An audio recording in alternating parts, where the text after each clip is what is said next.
تراه فإن لم تكن تراه فإنه يراك۔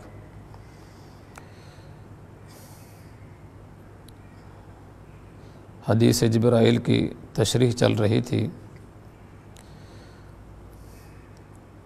پہلے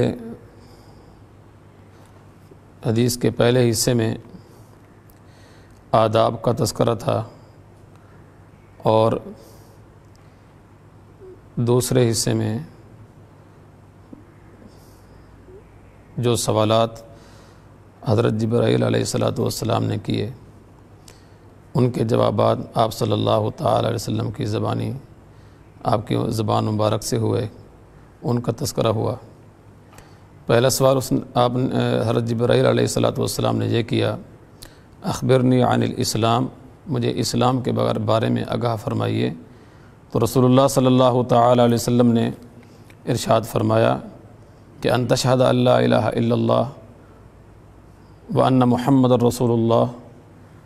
وتقیم الصلاۃ وتؤتی الزکاۃ وتصوم رمضان وتحج البیت ان استطعت الیہ سبیلا۔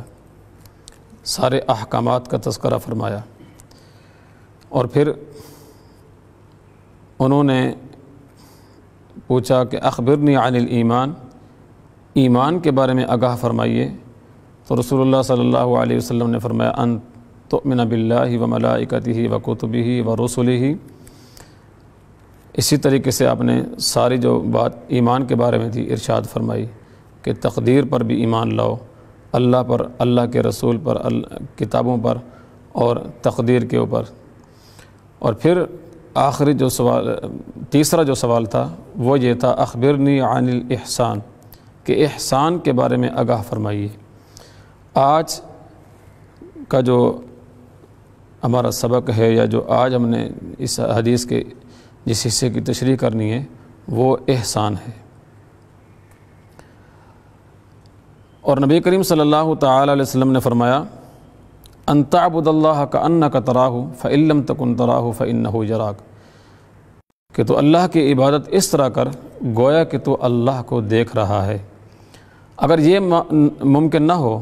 یعنی یہ کیفیت اگر تمہیں حاصل نہ ہو تو پھر کم از کم یہ کیفیت ہونی چاہیے کہ اللہ تجھے دیکھ رہا ہے۔ محدثین نے اس حدیث کی تشریح فرماتے ہوئے یہ بات ارشاد فرمائی ہے کہ حضرت جبرائیل علیہ السلام نے جس احسان کے بارے میں آپ صلی اللہ تعالی علیہ وسلم سے سوال کیا، یہ وہی احسان ہے کہ جس کا تذکرہ کتاب اللہ کے اندر اللہ رب العزت نے فرمایا للذین احسنوا الحسنى وزیادہ ومن احسن دینا ممن اسلم وجہہ للہ وہو محسن، کہ اس شخص سے بہتر کون شخص ہو سکتا ہے جس نے اپنے آپ کو اللہ کے سپرد کیا ہوا ہو اور وہ صاحب احسان ہو۔ اسی طرح هل جزاء الاحسان الا الاحسان، یعنی کہ قرآن کریم میں جہاں جہاں تذکرہ احسان کے بارے میں ہوا تو حضرت جبرائیل علیہ السلام کی جو مراد تھی احسان سے وہ وہی احسان تھا جس کا تذکرہ قرآن کے اندر ہوا۔ تو رسول اللہ صلی اللہ تعالی علیہ وسلم سے استفسار کیا، پوچھا کہ اخبرنی عن الاحسان، کہ اس احسان سے کیا مراد ہے؟ تو رسول اللہ صلی اللہ علیہ وسلم نے فرمایا کہ تو اللہ کی عبادت اس طرح کر گویا کہ تو اس کو دیکھ رہا ہے۔ اور پھر محدثین نے ارشاد فرمایا کہ یہاں جو بات اللہ رب العزت نے ارشاد فرمایا ان تعبد اللہ، کہ تو اللہ کی عبادت اس طرح کر، یہاں عبادت کا تذکرہ ہے۔ عبادت میں خالی نماز نہیں ہے، اس حدیث کے اس حصے کو خالی نماز کے ساتھ مقید نہیں کیا جا سکتا، بلکہ روزہ بھی عبادت ہے، حج بھی عبادت ہے، زکوٰۃ بھی عبادت ہے، جو بھی چیز عبادت کے اندر آتی ہے۔ اور دوسری روایات کے اندر رسول اللہ صلی اللہ تعالی علیہ وسلم نے جو فرمایا وہ یہ تھا ان تخش اللہ کأنک تراہ، کہ تو اللہ سے اس طرح ڈر کہ تو اللہ کو دیکھ رہا ہے۔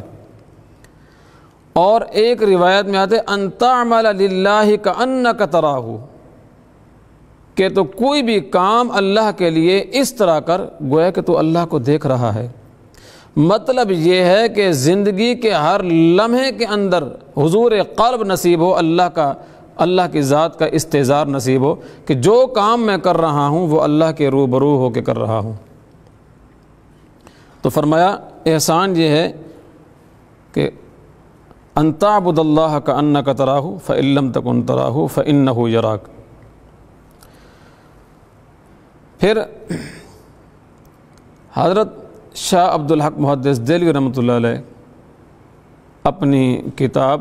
مشکات شریف کی جو شرح ہے اشعث اللمعات، ان کے اندر وہ ساری فارسی کے اندر ہے، اس کا اردو ترجمہ میں کر دیتا ہوں۔ ان کے اندر جو انہوں نے ارشاد فرمایا، جو انہوں نے بات لکھی، وہ فرمایا کہ اس احسان سے مراد تصوف ہے۔ وہ فرماتے ہیں کہ دین کی بنیاد اور اس کی تکمیل کا انحصار فقہ، علم کلام اور تصوف کے اوپر ہے، اور انہی تین چیزوں کا تذکرہ اسی حدیث جبرائیل میں کیا گیا ہے۔ فقہ کا تذکرہ کیا گیا، پہلا جو سوال کیا حضرت جبرائیل علیہ السلام نے کہ اخبرنی عن الاسلام، اسلام کے بارے میں آگاہ فرمائیے۔ تو اسلام کے بارے میں جو نبی کریم صلی اللہ تعالی علیہ وسلم نے آگاہی دی، جو آپ نے جواب میں ارشاد فرمایا کہ تو اس بات کی گواہی دے کہ اللہ کے سوا کوئی عبادت کے لائق نہیں اور محمد صلی اللہ علیہ وسلم اللہ کے رسول ہیں، اور نماز قائم کر، زکوٰۃ ادا کر، رمضان المبارک کے روزے رکھ، بیت اللہ شریف کا اگر ممکن ہو حج ادا کر۔ تو یہ ساری باتیں اسلام کے اندر آتی ہیں، فقہ میں آتی ہیں، یہ ساری فقہ میں آتی ہیں، تو اس سے فقہ مراد ہے۔ اور دوسرا جو سوال تھا ایمان کے بارے میں، وہاں جو باتیں اللہ کے نبی صلی اللہ علیہ وسلم نے ارشاد فرمائیں، وہ باتیں تھیں جن کا تعلق عقائد سے تھا کہ تو اللہ پر ایمان لا، اللہ کے فرشتوں پر اور اس کے رسولوں پر، اس کی کتابوں پر، اس کے رسولوں پر، اور آخرت کے دن کے اوپر اور تقدیر کے اوپر ایمان لا۔ تو یہ ساری جو باتیں ہیں یہ عقائد سے تعلق رکھتی ہیں۔ ان عقائد جو ہیں یہ علم کلام کے مسائل ہیں۔ اور تیسری بات احسان کے بارے میں جو حضرت جبرائیل علیہ السلام نے پوچھی، اس احسان سے مراد تصوف ہے، اور تمام مشائخ طریقت کی جو ارشادات ہیں، ان تمام کا جو مقصد ہے وہ یہی تصوف ہے۔ اور تصوف کیا فرماتے ہیں کہ صدق دل سے اللہ کی طرف متوجہ ہو جانا، یہ تصوف ہے۔ تو اسی بات کی تشریح نبی کریم صلی اللہ تعالی علیہ وسلم نے فرمائی کہ ان تعبد اللہ کأنک تراہ فإن لم تکن تراہ فإنہ یراک، کہ تو اللہ کی عبادت اتنے صدق دل سے کر، اس طرح کر کہ گویا تو اللہ کو دیکھ رہا ہے، یعنی تمہیں حضور قلب نصیب ہو۔ مولانا منظور احمد نعمانی رحمہ اللہ تعالی فرماتے ہیں کہ اس کی مثال آپ اس طرح سمجھیں کہ جس طرح کہ ایک غلام ہو اپنے آقا کے سامنے اس کی حکم کی تعمیل کر رہا ہو، اس کے روبرو ہو کے اس کی خدمت کر رہا ہو، اس کے کام کاج کر رہا ہو، تو جتنے خلوص سے، جتنی توجہ سے وہ کام اس کے روبرو ہو کے کرے گا، تو اس کی غیر موجودگی میں اتنا نہیں کرے گا۔ وہ اخلاص، وہ خلوص اس کی غیر موجودگی میں نہیں ہوگا۔ تو مطلب یہ ہے کہ اللہ کے حضور جب بندہ مومن کھڑا ہو یا کوئی بھی کام اللہ کے حضور کرے، تو وہ اللہ کے روبرو ہو کے، اس کی کیفیت یہ ہو کہ میں اللہ کو دیکھ کے کر رہا ہوں۔ اگر یہ کیفیت ممکن نہ ہو تو پھر کم از کم یہ کیفیت تو ضرور ہونی چاہیے کہ میرے ہر عمل سے وہ واقف ہے، ہر عمل کو جانتا ہے، اور میری دل کی ہر کیفیت، ہر حالت، ہر سوچ کو جانتا ہے۔ پھر یا اس طریقے سے اس کی کیفیت ہو یا یہ کیفیت ہو۔ تو فرمایا ان تعبد اللہ کأنک تراہ فَإِن لَّمْ تَكُن تَرَاهُ فَإِنَّهُ يَرَاكَ۔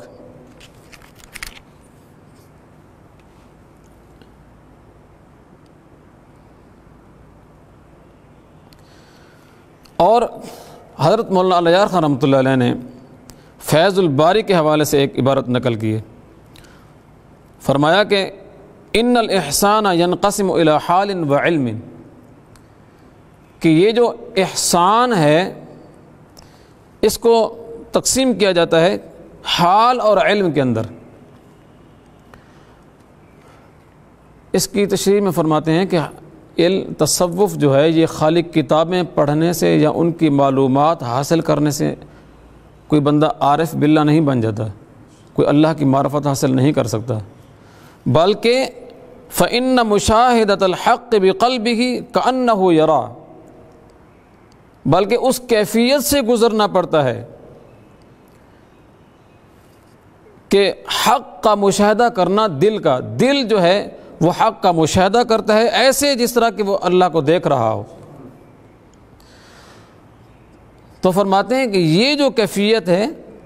یہ اس صوفی کی حالت ہے، اور یہ حالت اس سالک کی، یہ اس کی مستقل ایک صفت ہے، ایک حالت ہے، یہ علم نہیں ہے، یہ خالی کتابیں پڑھنے سے نہیں آئے گی، بلکہ یہ کیفیت اس صورت میں آئے گی جب کسی اللہ والے کے ساتھ نسبت قائم کی جائے اور اس کے صحبت میں رہ کے اللہ اللہ کیا جائے، اور اس سے وہ برکات حاصل کی جائیں جو برکات قلب اطہر محمد الرسول اللہ صلی اللہ تعالی علیہ وسلم سے شیخ کے سینے میں آتی ہیں اور شیخ کے سینے سے سالک کے سینے میں جاتی ہیں۔ تو فرمایا یہ جو حالت ہے یہ اس وقت ممکن ہے جب اس چیز کو حاصل کیا جائے۔ تصوف کا علم حاصل کرنا، کتابوں سے مطالعہ کر لینا، کتابوں سے پڑھ لینا، اس کی معلومات حاصل کر لینے سے کوئی بندہ عارف باللہ نہیں بن جاتا، کوئی بندہ اللہ کی معرفت حاصل اس طرح نہیں کر سکتا، کیونکہ یہ جو صوفی کی جو حالت ہوتی ہے یہ ایک کیفیت ہے، اس کیفیت سے گزرنا ضروری ہے، اور یہ حالت اس وقت ہوتی ہے جب اللہ والے کسی اللہ والے کے ساتھ نسبت قائم کی جائے۔ تو فرمایا اخبرنی عن الاحسان، کہ ہمیں احسان کے بارے میں مطلع فرما دیجئے، خبر دیجئے۔ تو رسول اللہ صلی اللہ علیہ وسلم نے فرمایا ان تعبد اللہ کأنک تراہ فإن لم تکن تراہ فإنہ یراک، کہ تم اللہ کی عبادت اس طرح کرو گویا کہ تم اللہ کو دیکھ رہے ہو۔ اگر یہ کیفیت نہ ہو تو پھر کم از کم یہ کیفیت ہو کہ وہ تجھے دیکھ رہا ہے۔ اللہ رب العزت ہمیں دین حق سمجھنے اور اس پر عمل کرنے کی توفیق عطا فرمائے، اور جو بھی ہم سے ان درس حدیث کے اندر کسی قسم کی کوئی کمیاں کوتاہیاں ممکن ہے، بندہ ہے اس سے خطا ہو سکتی ہے، انجانے میں ہو سکتی ہے، ہم اللہ کی بارگاہ میں اس سے توبہ کرتے ہیں، رجوع کرتے ہیں کہ اللہ ہماری تمام خطاؤں کو، کمیاں کوتاہیاں معاف فرمائے۔ وما توفیقی الا باللہ، وآخر دعوانا ان الحمد للہ رب العالمین۔